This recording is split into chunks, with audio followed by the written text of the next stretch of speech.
지사님, 아까 제가 서두에 말씀드렸습니다만은 이제 충남의 엑소로 불린다고 하잖아요. 그 으르렁이라는 이제 유명한 그 노래가 있는데 가끔씩 부르십니까? 아니요, 노래 어려워서 전 못 부릅니다. 네, 또 저도 그 노래는 부르지 못하고요. 네, 왜 그 엑소라는 별명이 지어졌습니까? 저도 잘 모르겠습니다. 어허. 어느 날 자고 일어나니까 엑소가 돼버렸습니다. 근데 엑소가 굉장히 인기가 있다는 건 아시죠? 예, 나중에 알았습니다. 요즘은 또 방탄소년단에 좀 밀린다는 얘기는 있는데 네. 뭐 여전히 인기가 좋은 그룹이죠. 자, 오늘 서울시장이죠. 박원순 서울시장이 사실은 이제 당내 이제 경선 협상하는데 참여를 안 했었는데 돌연 사퇴를 해버렸지 않습니까? 자, 가장 큰 원인이 어디에 있다고 보십니까? 지사님이 보시기에. 네. 아무래도 박원순 시장님께서 네. 현재까지의 많은 그 예비 경선 과정에서 네. 경선에 이제 네. 참여를 하는 것이 적합지 않다고 최종 판단을 내리셨지 않았겠습니까? 네. 네. 본인이 생각하셨던 그 결과가 나오지 않았기 때문 아닌가 싶은데요. 네. 하여튼 안타깝습니다. 같이 네. 그동안 경쟁을 또 네. 경선 구도를 짜다가 네. 그렇게 사퇴를 하시니까 마음이 네. 좀 섭섭합니다. 네, 이제 박원순 시장님이 이제 경선 대열에서 이제 물러섰기 때문에 당내 이제 경선에 참여하는 분이 여러 분이 있지만 사실상 이제 1강 2중 구도다. 문재인 전 대표님하고 이제 그 이재명 성남시장 안지사님 이렇게 이제 재편이 됐는데 자, 이제 이런 상황이면 오히려 그 당내 경선 구도에 있어서 더 유리해졌다고 보십니까? 이런 구도 자체가? 최종적으로는 네. 그 결선 투표까지 가는 것이기 때문에 네. 좀 더 많은 분들이 참여를 네. 해서 경선하는 것이 네. 더 경선에 보는 재미도 있고 국민 네. 여러분께서도 다양한 어떤 네. 가치나 방향들을 보실 수 있었을 터인데 네. 그런 점에서는 좀 안타깝습니다. 유불리에 대해서는 잘 모르겠습니다. 네. 근데 이 질문을 제가 좀 꼭 드리고 싶은데, 뭐 아직 이제 당내 경선이 끝나지 않은 상황이고, 후보 등록도 계속 받고 있는 상황이어서 좀 조심스럽긴 합니다만은, 현재 상황으로 보면, 뭐, 문재인 전 대표께서 1등을 할 가능성이 가장 높아 보이고, 뭐 설령 이제 1등을 하더라도 과반수를 넘어서느냐, 넘어서지 않느냐, 이런 문제가 있지 않습니까? 만약에 과반을 넘지 못했을 경우에 이제 당내에서 결선 투표를 하지 않습니까? 그러면 이제 이재명 시장하고 지사님이 예를 들어 이제 지사님 예를 들어 만약 3위를 했다. 그러면 이재명 시장을 밀어주실 생각이 있으신가요? 오히려 그것은 가정 질문이기 때문에 네. 저는 이제 경선이 시작되면 네. 문재인 대표님이 현재 가지고 있었던 대세론적인 어떤 지지 기반도 네. 각 후보들이 던지고 있는 어떤 비전에 따라서 당원들과 국민 여러분들이 새롭게 판단하실 거라고 생각을 합니다. 저는 2017년 민주당 경선에 네. 기적과 돌풍을 몰고 자신이 있습니다. 그러면은 이제 지사님 말씀은 지금 문재인 전 대표의 대세로는 막 반드시 꺾을 수 있다 이렇게 자신하시는 거죠? 예, 자신이 있습니다. 네. 어떤 근거를 좀 제시를 하실 수 있겠습니까? 예, 저는 제가 가지고 있는 소신과 비전이 2017년 또 지난해 광화문 촛불광장에서 보여주셨던 국민들의 새로운 대한민국의 미래 비전에 적합하다고 생각을 합니다. 저는 그런 확신을 가지고 있습니다. 새로운 정치를 원하십니다. 새로운 대한민국을 원하십니다. 민주주의 정치를 통해서 이 대한민국의 위기를 극복해달라는 그 국민들의 요구에 네. 저의 도전과 제가 가지고 있는 소신은 저는 분명히 많은 지지를 얻을 것이라고 그렇게 확신을 가지고 있습니다. 네. 자, 그렇다면 지금 이른바 이제 문재인 대세론 민주당 안에서 자, 이제 시장님은 돌풍을 일으켜서 이제 꺾겠다 이렇게 말씀을 하셨잖아요. 그러면 이제 시청자들이 많이 보고 계시잖아요. 자, 문재인보다 내가 더 이 부분을 잘할 수 있다. 강점은 뭐다? 뭐로 말씀을 하시겠습니까? 저는 30년 민주주의 정당 정치의 원칙을 갖고 훈련 받아왔습니다. 아마 정당 경력으로는 제가 가장 오랜 선배일 것입니다. 네. 또 그리고 이 정당 정치 과정에서 원칙과 희생, 헌신, 그리고 의리를 지켜왔습니다. 그리고 또한 가장 극단적인 여소야대, 또 민주당을 한 번도 찍어보지 못한 않은 충청남도에서 지방정부를 지난 7년 동안 이끌어왔습니다. 네. 저는 그 지방정부를 이끌어오는 7년 동안 줄곧 또 최근에는 전국 17개 시도 중에서 가장 높은 도민의 지지와 사랑을 받고 있습니다. 네. 대한민국을 이렇게 이끌고 가면 되는 거 아니겠습니까? 우리가 서로 간에 정파와 정견이 견해가 다르다 할지라도 민주주의는 결국 공존과 통합의 리더십을 이끌어내야 합니다. 지금 국민들이 원하는 것은 네. 서로 간에 다른 견해와 정책을 갖고 정정당당하게 경쟁하고 그 경쟁의 결과로서 국가의 그 통합을 이뤄낼 수 있는 리더십을 요구합니다. 저는 그런 점에서 네. 저는 문재인 후보의 대세론 네. 그 이상의 네. 정권 교체 그 이상의 비전을 국민 여러분들께 보여드려 왔다 이렇게 말씀을 드립니다. 네. 통합의 리더십 강조를 하셨고요. 정권 교체를 넘어서는 비전을 제시하겠다고 말씀을 하셨어요. 그래서 이 질문을 좀 안 드릴 수 없는데 오늘 이제 경선에서 이제 도중 하차한 박원순 시장께서 문재인도 청산 대상이다. 패권을 지적을 했거든요. 이 부분에는 공감을 하십니까?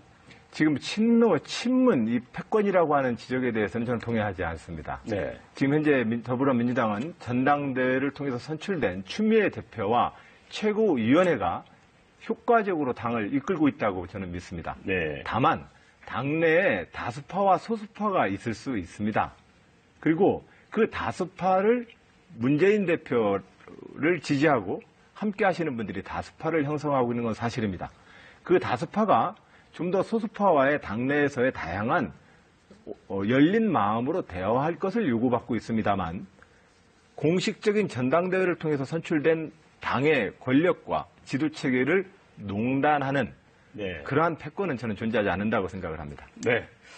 자, 안 지사님은 이제 정권 교체, 문 전 대표는 정권 교체를 주장하고 있고, 그런데 여기에 맞서서 시대 교체를 주장하고 있지 않습니까? 자, 이 시대 교체의 의미는 어떻게 차이가 나는 겁니까? 정권 교체와.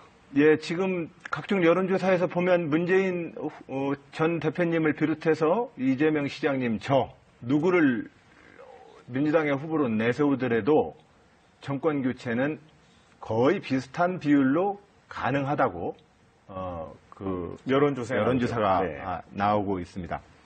그런 점에서 우리는 이번에 정권 교체가 예. 정권 교체 그 이상이어야 한다고 생각을 합니다. 단순하게 새누리당으로부터 이제 민주당으로 정권이 넘어오는 것이 아니라 새로운 형태의 정부 운영과 정부의 역할들을 해내야 합니다.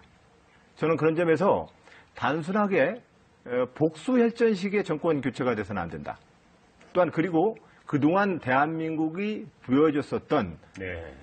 낡은 대한민국의 운영 질서 그리고 민주주의의 정치적 리더십의 낡은 지휘력을 극복해야 된다고 생각을 합니다. 네. 저는 그런 점에서 시대교체를 그렇게 의미합니다. 중앙집권 시대로부터 자치분권 시대로 가자고 제안합니다. 예. 또한 안보, 외교, 통일 등 5천만 명의 국가적 공익을 놓고 정파를 뛰어넘어서 우리가 좀 단결을 하는 그런 지휘력을 발휘하자. 이제까지 대한민국은 안보, 외교, 통일 등 중요한 국가적인 미래의 전략에 대해서 네. 정파적으로 너무 분열되어 왔습니다. 저는 그러나 5천만 명의 생명과 재산이 걸려있는 중요한 국가적 전략이 정파와 정당에 의해서 분열되는 것은 그런 국가의 민주주의 이루는 국가의 미래가 어둡다.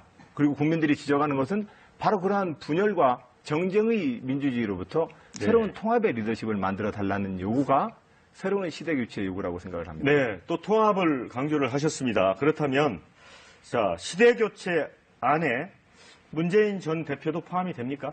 대상에? 시대 교체 대상에. 시대 교체라고 하는 것은 어떤 하나의 가치의 변화를 요구합니다. 네. 저는 그것을 지난 국가주도형 대한민국 운영 시스템, 저는 그것을 박정희 체제라고 얘기합니다.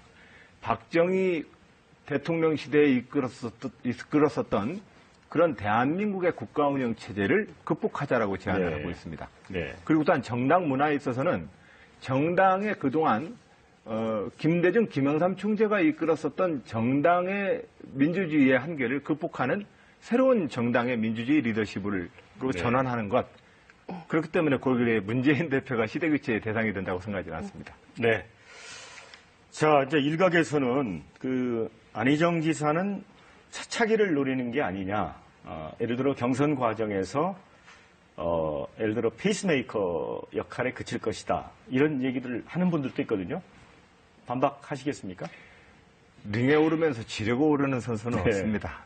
저는 이번에 꼭 승리하기 위해서 도전합니다. 그리고 차차기라고 말씀을 하시는 그 덕담에 대해서는 감사하게 듣겠습니다.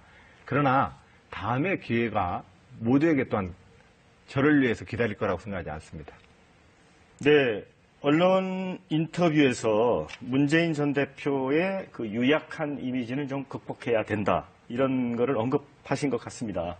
문재인 전 대표의 리더십에 대해서 장점과 단점을 말씀하실 수 있겠습니까?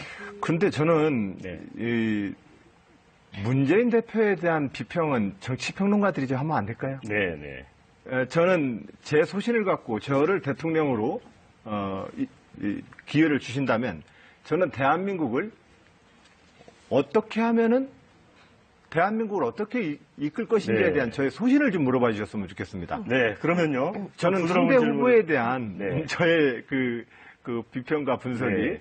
저의 소신을 대신할 수 없다고 생각합니다. 자, 이 질문을 제가 들은 이유는 이제 아까 말한 그 많은 사람들이 갖고 있는 문재인 전 대표하고의 관계, 뭐 이런 측면에서 질문을 드린 겁니다. 네. 이해를 해주시고요. 자, 이색적인 대권 출마 선언을 하셨어요. 그러니까 폴라티 입으시고 네. 또 5시간 동안 직문직답을 하지 않았습니까? 이 폴라티는 어느 분의 아이디어였습니까?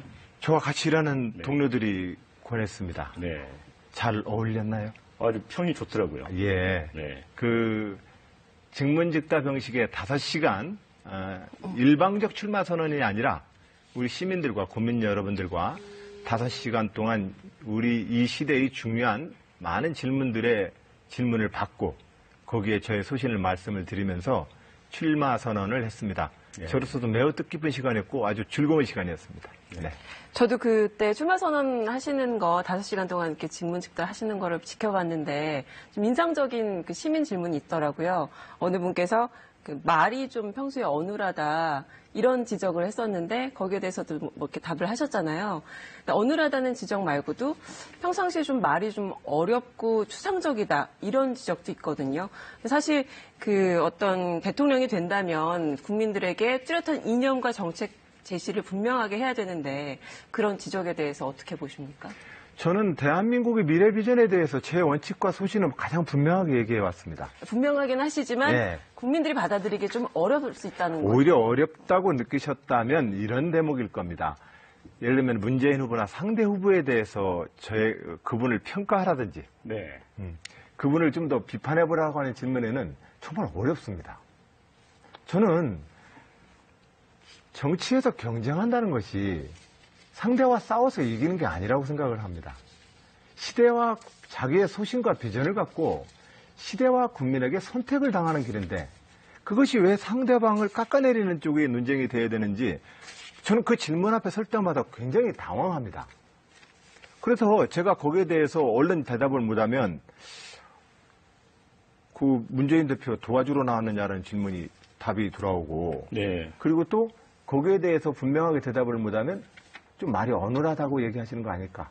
그러나 대한민국이 현재 처해 있는 안보에게 통일에 있어서의 사드의 문제라든지 사법부의 독립과 관련되어진 사법부의 심의 의결에 대한 심사에 대한 확실한 존중이라든지 대한민국이 지금 가져야 될 중요한 정책에 대해서는 저는 분명하게 저희 입장을 밝혀왔습니다. 상대방을 비판하거나 깎아내리는 게 어렵다라고 하셨는데 사실 저희 기자들 사이에서는 지난번에 그 제3지대론 가지고 손학규 전 대표님 강하게 비판하는 걸 여러 번 보면서 안 지사가 많이 달라지셨구나라는 걸 많이 느꼈었거든요. 제가 이제까지 딱 3번 아주 좀 저로서도 어려운 말씀을 드렸습니다.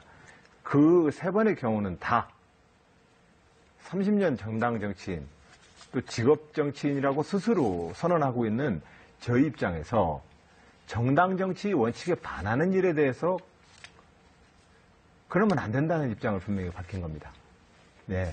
그런 점에서 우리 당의 대표를 지내셨던 분이 대선을 앞두고 정당을 또 만들자고 해서는 안 됩니다.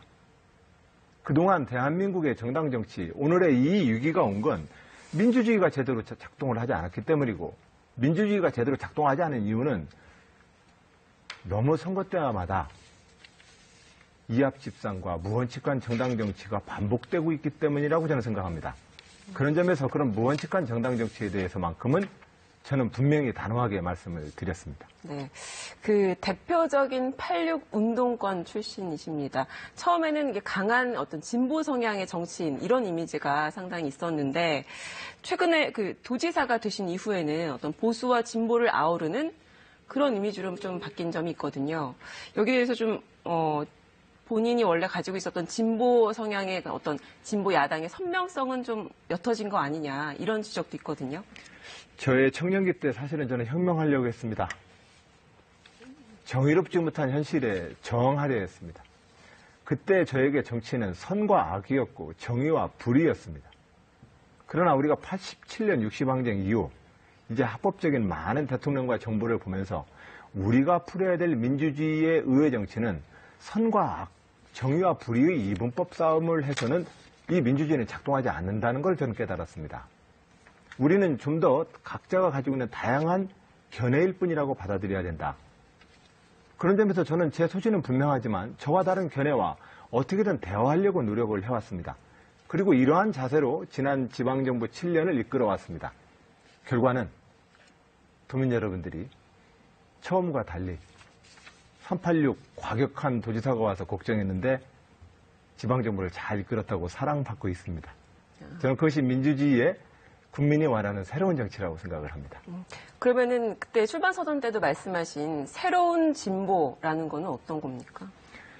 우리 대한민국 정치가 지금 진영으로 너무 나눠서 싸웁니다. 예를 들면 노동시장 유한화 정책.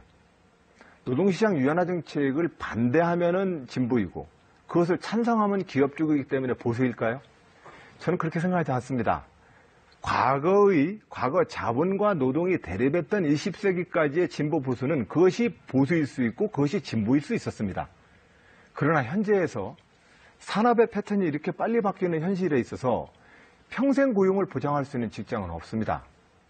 그런 점에서 우리는 어떠한 형태든 간에 노동 유연화 정책, 고용시장 유연화 정책을 채택 안 할 수가 없습니다. 그러나 고용시장 유연화 정책이 우리에게 몰고 오고 있는 비정규직과 파트타임 근로자들의 그 억압과 노동 착취에 대해서는 우리 뭔가 대책을 좀 세워야 합니다. 저는 이 대책을 세우자라고 하는 것 속에서 진보와 보수를 새롭게 정립하자고 제안하는 겁니다. 기존의 노동시장 유연화 정책 자체를 가지고 찬성 반대하는 것으로 진보 보수가 머물러 있으면 그것은 낡은 정치입니다. 그러나 현재의 노동시장 유연화 정책이 가져오고 있는 우리 모두의 임금 생활자들과 시민들과 중산층의 붕괴를 어떻게 막을지에 대해서 논의하는 것, 그 과정에 우리는 서로 다른 정책을 갖고 새로운 진보와 보수를 해야 된다. 예를 들면 그런 겁니다. 그래서 저는 새로운 진보와 보수 그리고 낡은 과거의 정치로부터 좀 결별하자고 제안하는 겁니다. 뒤에서 좀 더 자세히 여쭤보긴 하겠지만 이런 말씀을 하셨어요. 그 사드 배치 문제 관련해서 정부 협상을 존중해야 한다. 또 삼성 이재용 부회장의 구속영장 기각에 대해서는 법원의 판단을 존중해야 한다. 이게 약간 그 기존의 다른 야권의 대선 주자들과는 상당히 결이 많이 다른데 좀 오른쪽으로 치우쳐져 있다. 이런 얘기도 있고요. 네, 그렇군요. 선거공학적으로 고려하지는 않았습니다.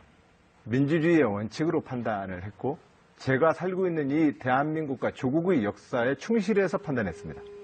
저는 임진왜란부터 이제까지 우리 역사에 있어서 속에서 안보와 외교, 국방의 문제에서조차 정파로 나뉘어서 서로 다른 견해로 분열을 했기 때문에 우리 역사에 모든 불행이 왔다고 생각을 합니다. 개항기 때도 마찬가지입니다. 개항기 때 명성황후가 옳았냐, 대원군이 옳았냐, 김옥균이 옳았냐, 전봉준이 옳았냐라고 따지는 것은 무의미합니다. 나라가 망했거든요.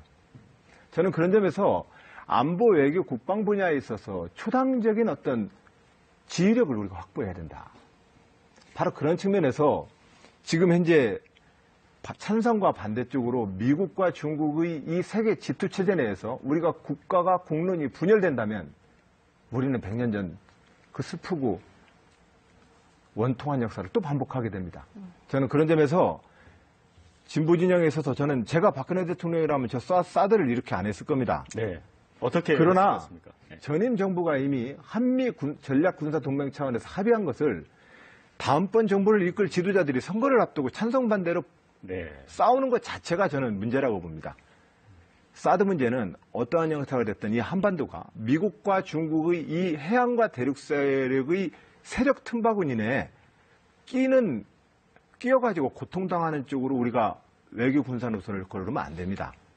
그러나 또한 우리가 존중해야 되는 것은 미국이 제2차 세계대전 이후에 전 세계 질서에서 미국이 차지하고 있는 헤게모니적 그 질서가 가져오는 평화의 가치에 대해서 우리는 존중해야 합니다. 그래서 이 사드 문제의 본질은 북핵 문제 아니겠습니까? 그렇죠. 네. 북핵 문제를 풀어야 합니다. 네. 국제연합과 유엔의 제재에 대해서는 유엔 회원국으로서 우리도 함께 동참을 해야 되겠으나 네. 핵심은 남북 대화와 미북 대화를 이끌어내야 합니다.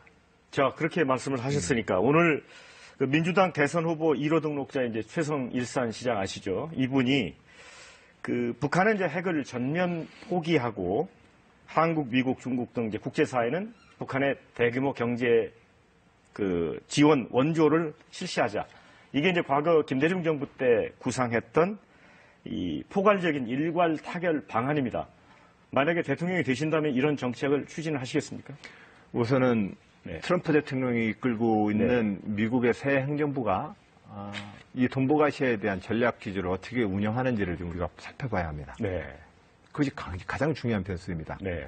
그리고 또한 우리는 남북 대화를 통해서 북한의 정권이 실질적으로 어떠한 대화를 요구하는지에 대해서도 우리는 탐색을 좀 하면서 네. 방안을 내야 된다고 생각을 합니다. 네. 저의 유일한 기준은 기존의 진보부서라는 이 진영 싸움이 선입견에 있지 않습니다. 5천만 우리 국민들의 재산과 생명과 그 안전에 단 1cm라도 유익하고 유리한 일이 있다면 저는 그 길로 갈 것입니다. 네, 지금 이제 말씀해 주신 걸 보면 이게 통합적으로 이렇게 말씀을 해 주시니까 약간 좀 구체적인 거를 궁금해하는 분들은 조금 좀 답을 좀 추가로 요구를 할 것 같습니다. 예를 들어, 예. 자, 개성공단이 지금 이제 폐쇄돼 있고 금강산 관광도 이제 중단된 지 상당한 시일이 흘렀지 않습니까? 만약에 이제 뭐 대통령이 되신다면 그런 문제는 어떻게 풀어 가시겠습니까? 남북 대화를 통해서 네. 평화와 교류가 네. 우리의 유일한 길입니다. 네. 평화와 교류를 위해 가야 합니다. 그러나 지금 현재 북핵, NPT에 탈퇴한 북핵 실험 이후 네. 국제사회와 유엔은 북한에 대한 제재를 결의하고 있고 네. 그 제재와 압박 수위를 이제까지 유지해오고 있습니다. 네. 이 상태에서 일방적으로 대한민국의 지도자가 그 개성공단을 풀겠다고 얘기하기가 쉽지가 않습니다. 그러니까 국제공조와 같이 가면서 네. 현실적인 방안을 찾는다. 그렇습니다. 그런 당연히 말씀이시죠?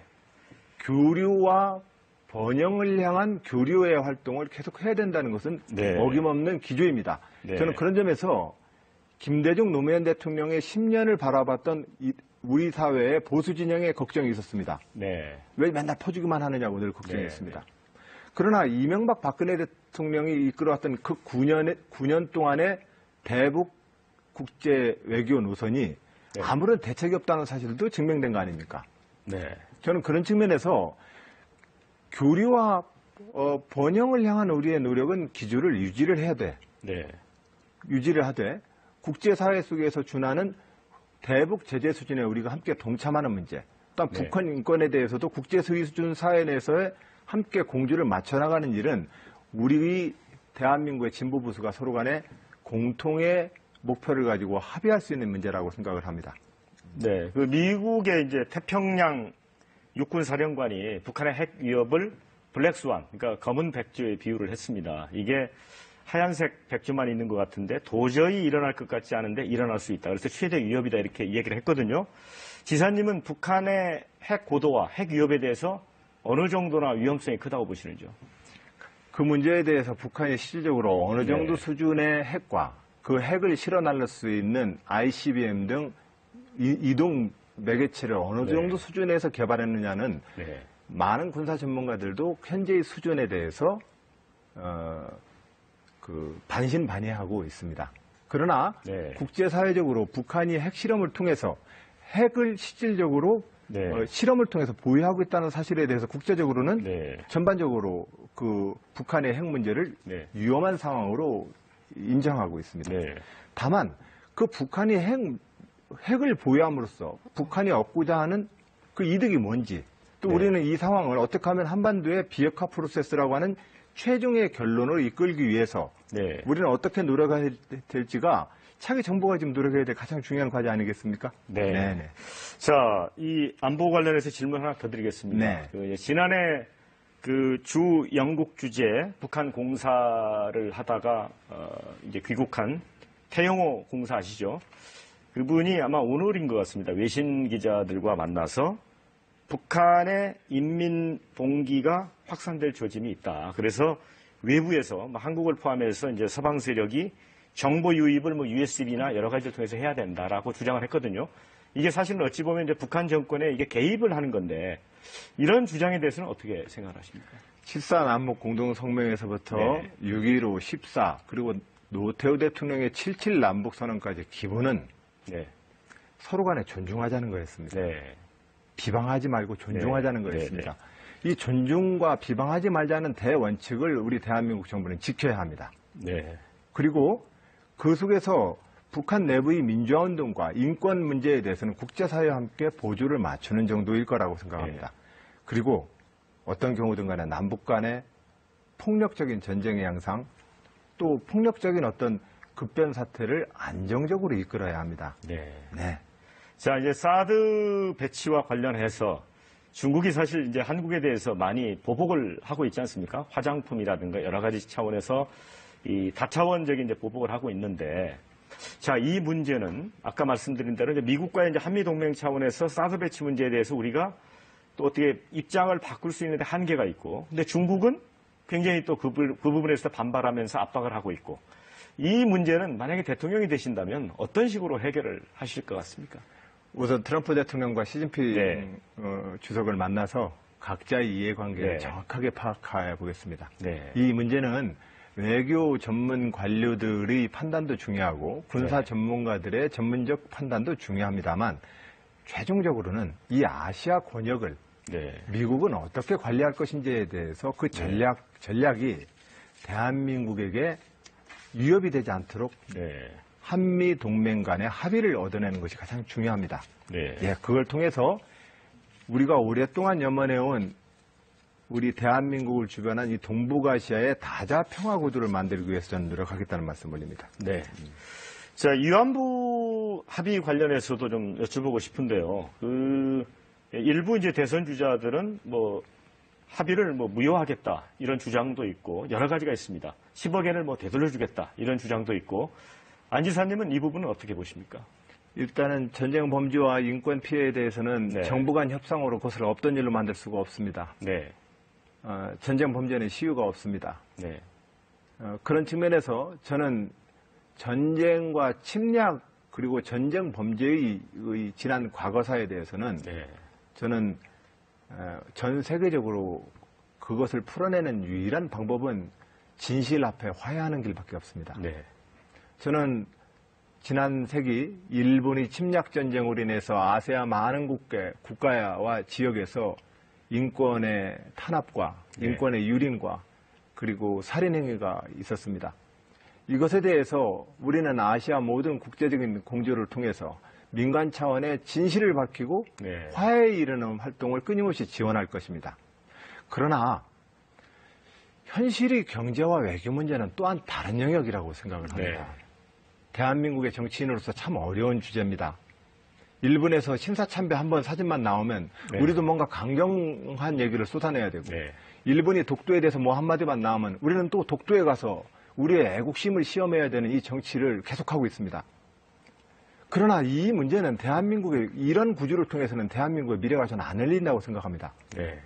저는 일본이 과거사 침략 전쟁에 대한 진실을 통한 화해는 아시아의 모든 우리 아시아의 국제적인 어떤 공조를 통해서 진실을 밝히고 화해에 이르는 길을 이끌어내도록 노력하겠습니다.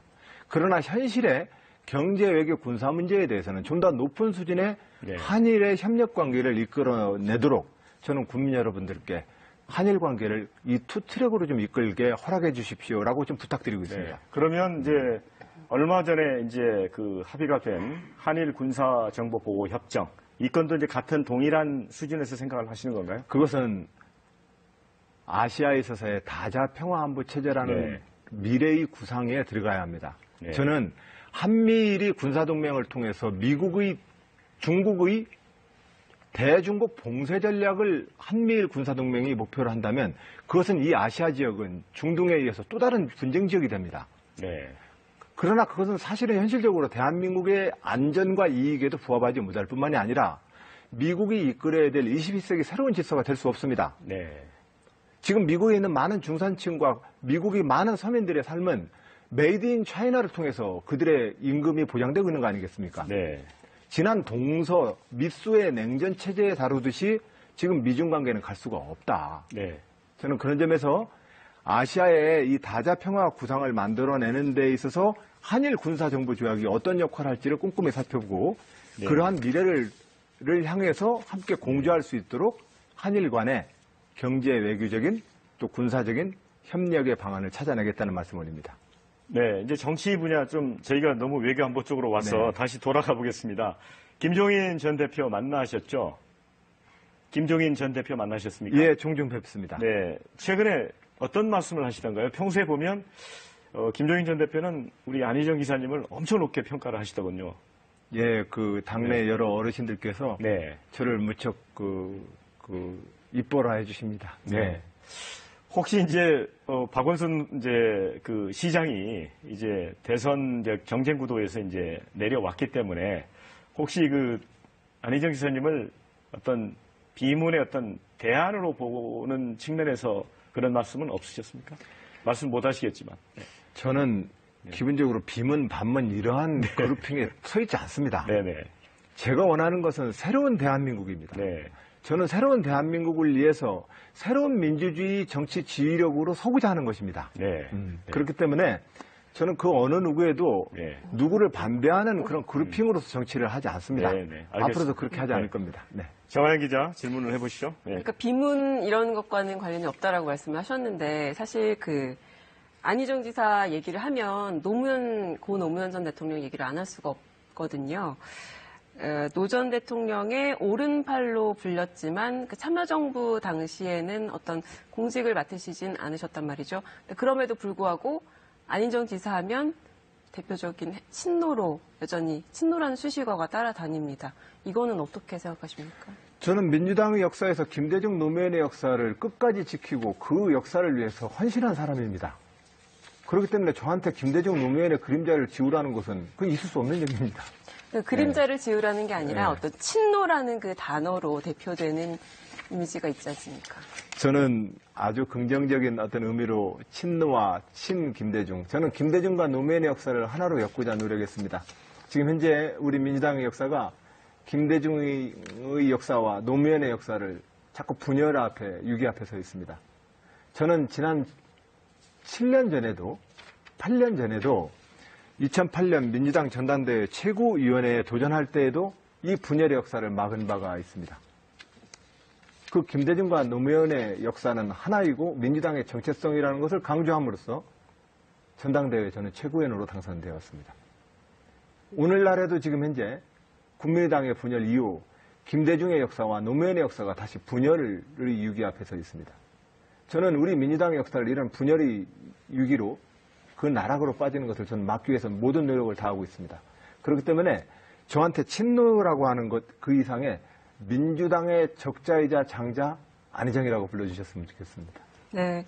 그 2002년 노무현 전 대통령 당시 새천년 민주당 대통령 후보 캠프에서 정무팀장직을 맡으셨어요. 이 선거 직후에 이 정치자금법 위반으로 구속이 되셨고요. 기업들로부터 65억여 원 불법 자금을 받았다. 이런 혐의였는데 실형을 살으셨죠. 대선 주자로서 어떤 그 부분에 대해서는 좀 떳떳할 수 있습니까? 저는 그 대선 자금 수사를 통해서 저에게 부과되어지는 법적인 책임을 다 했습니다.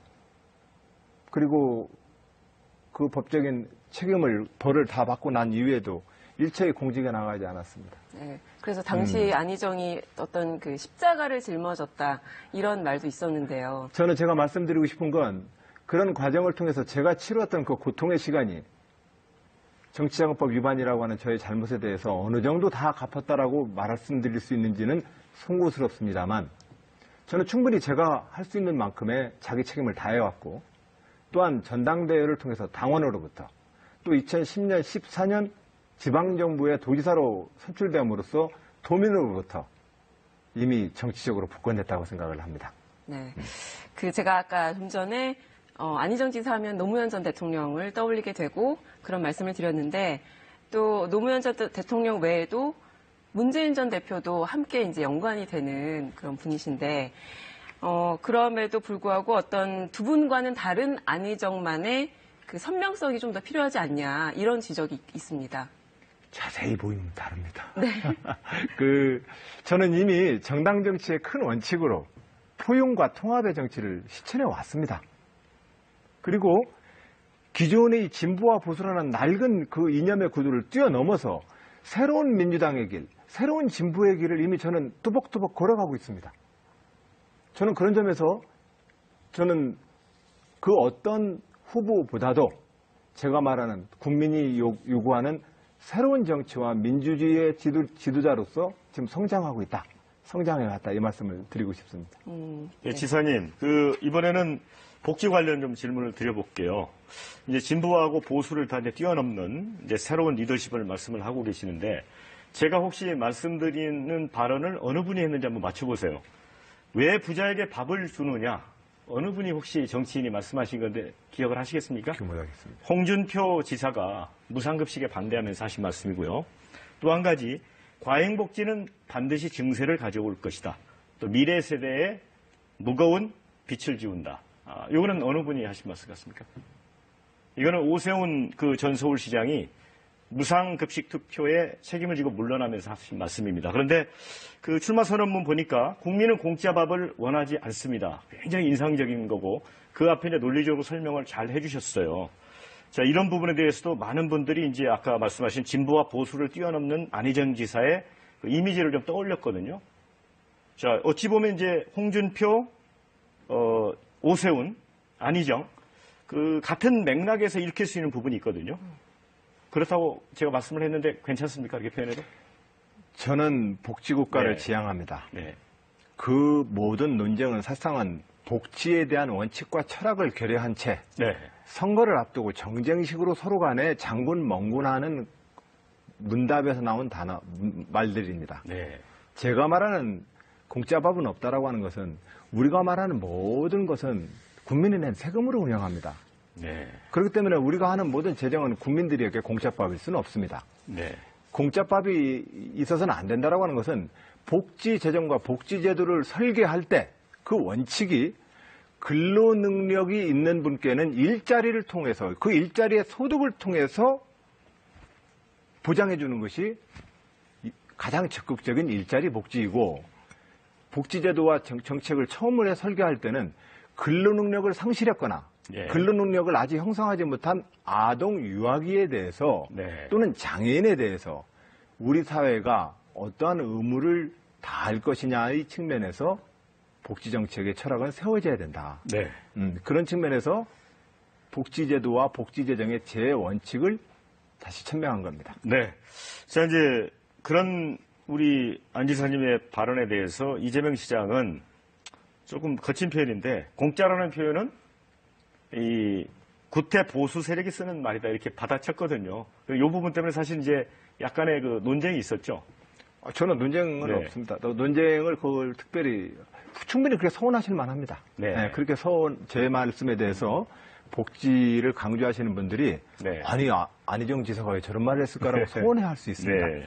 그러나 제가 왜 그 말을 썼는지에 대해서 앞뒤를 들어보신다면 네. 제가 민주당의 역사에서 30년 동안 정치적 노선을 같이 해왔던 그 동지가 네. 하루아침에 네. 그 제 철학과 가치가 바뀌겠습니까? 네. 다만 우리가 김대중 대통령 이후 국민기초생활보장법이 만들어진 이후 약 20년 가까이 네. 지금 복지 재정과 복지 정책이 그동안 진행돼 왔습니다. 이 복지 네. 재정과 복지 제도를 다시 한번 재정립하고 네. 복지 재정의 효과성 그리고 복지 전달 체계의 효율성을 높여야 합니다. 네. 저는 그런 점에서 선거를 앞두고 각각의 복지 재정과 각각의 계층에게 무언가를 더 주겠다는 약속으로 복지 정책을 펴면 네. 그 민주주의 정책이 실패한다는 저의 민주주의자로서의 걱정을 전달하는 것입니다. 네. 우리는 복지국가로 가야 합니다. 그 복지국가는 가장 기본이 근로능력을 상실하고 있는 노인의 빈곤과 네. 그리고 절대적으로 우리가 함께 보살펴야 될 아동과 청소년에 대한 육아와 교육에 대한 국가의 의무를 다하자는 것으로부터 출발하자는 제안입니다. 네. 자, 이제 지사님은 일자리가 최고의 복지다. 굉장히 좋은 생각이신 것 같습니다. 그런데 지금 전체적인 우리 상황을 보면 이 자동화 때문에 이제 주차장 들어갈 때도 기계가 다 인식하고 예전에 다 일자리가 있었지 않습니까?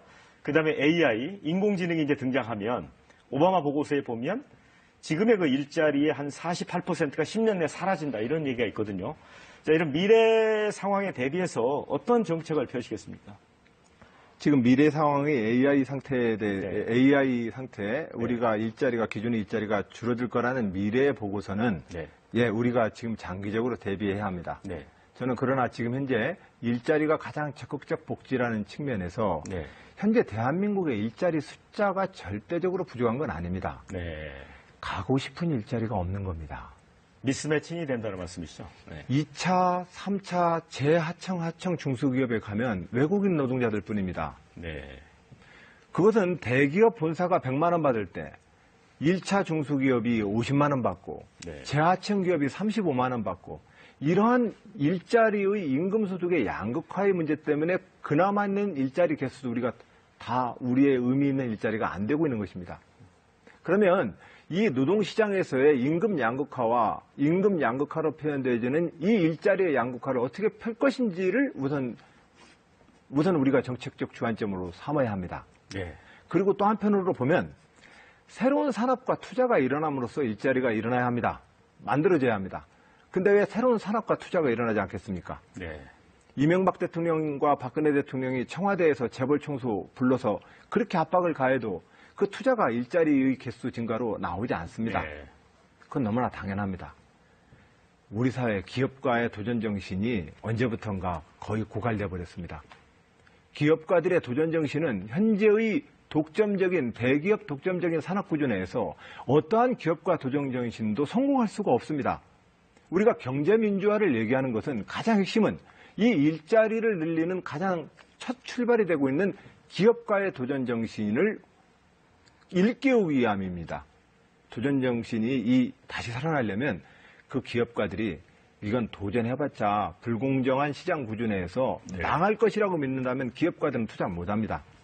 현재의 대기업 중심의 이 독점적 산업 구조를 경제 민주화를 통해서 기업가들의 창의와 도전 정신이 넘치는 나라, 그래야만 일자리가 늘어납니다. 이런 일자리의 그 창출과 그동안의 일자리의 임금 양극화를 통해서 더 좁아진 일자리의 개수를 우리 모두가 가고 싶은 일자리로 만들기 위한 정책, 이것을 저는 우선해야 된다고 생각합니다. 네, 이제 앞서 그 노동시장의 임금 양극화 이렇게 말씀을 해주셨어요. 이제 하청기업하고 이제 본청기업의 차이라든가 또 이제 정규직과 비정규직의 문제도 있지 않습니까? 비정규직이 최고 한 800만 명까지 된다는 통계도 있고요. 자, 이거 굉장히 풀기 어려운 문제입니다. 이게 뭐 귀족노조라고 부르는 이제 그런 정규직 노조에 비해서 힘도 약하고 어떻게 이 문제는 해소할 수 있다고 봅니까? 어려운 주제입니다. 네. 정말 어려운 주제입니다. 그러나 우선 이건 아주 복합적인 처방전이 필요합니다. 네. 하나는 산별노조 등 그 대표적인 그 노동조합의 임금 협상이 모든 사업장에 적용될 수 있는 네. 노동조합의 조직화라고 하는 작업도 하나 필요합니다. 네. 또 하나는 지금 현재 우리가 최저시급을 정해도 그 최저시급을 못 주는 소영세 자영업자들이 너무 많습니다. 네. 즉 우리가 임금 가이드라인을 주더라도 중소기업이 그 임금을 맞출 수가 없습니다. 그 이윤구조에서는. 네. 이 이윤구조가 왜 이렇게 만들어졌겠습니까? 중소기업과 중견기업들이 대기업의 이 지배하는 구조 내에서 자기의 이윤을 더 이상 얻을 수가 없기 때문에 그렇습니다. 네. 즉 대기업의 독점적 지위와 그런 구조 속에서 중소기업들이 그 임금을 높일 수 있는 여력이 없습니다. 그러려면 이 중소기업이 어떻게 하면은 자기가 전체적인 구조 내에서 중소기업들의 좀 더 높은 임금을 줄 수 있을 만큼의 이윤 구조를 만들어줄 것이냐. 네. 그것은 중소기업의 혁신 역량에 달려 있습니다. 네. 이 혁신 역량을 높여주기 위해서는 우리가 지금 쓰고 있는 R&D 연간 19조 원가량 되는 이 R&D가 네. 이 중소기업의 자기의 제품에 대한 가격 경쟁력과 교섭력을 높이는 쪽으로 써야지 합니다. 매우 복합적인 처방전이 필요하다는 말씀을 올리고 네. 우리는 이런 과정을 통해서 중소기업과 계열화된 산업 내에서의 이 임금 격차를 줄여나게 한 노력을 착수해야 된다. 이 말씀을 드립니다. 네. 자, 정한 기자 질문해 보시죠. 네, 아까 고용 창출에 있어서 어떤 기업의 역할 말씀을 하셨는데 그런 기업가 정신과 이 재벌 개혁의 상관관계 이거는 어떻게 봐야 될까요?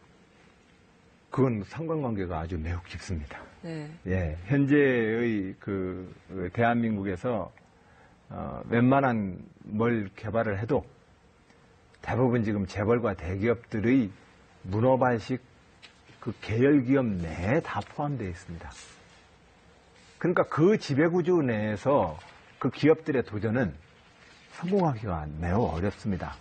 아주 박한 이윤이 보장되어지는 봉급사장으로 전락하기 늘 그런 현상이 반복되고 있습니다. 그런 점에서 기업가들의 도전 정신과 창의가 넘쳐 흐르려면 그 기업가들의 도전과 창의를 넘쳐 흐르게 하는 두 가지 요소. 하나는 내가 이 경쟁을 통해서 대박 낼 수 있다. 나도 제2의 정주영과 이병철이 될 수 있다라는 시장의 공정한 경쟁 질서를 잡아줘야 되고 또 하나는 과학기술과 R&D를 통해서 새로운 산업과 상품에 대한 기술력을 높여줘야 합니다. 우리가 더 이상 카피 전략으로 일본과 미국 거 카피해서 성실 근면 값싼 노동력으로 따라잡던 그런 산업 구조는 아닙니다. 이제 더 이상 그 전략으로는 대한민국의 일자리가 만들어지지 않습니다. 그러려면 뭔가 우리는 새로운 산업과 새로운 상품을 만들기 위한 과학기술에 기반한 혁신 역량이 필요합니다.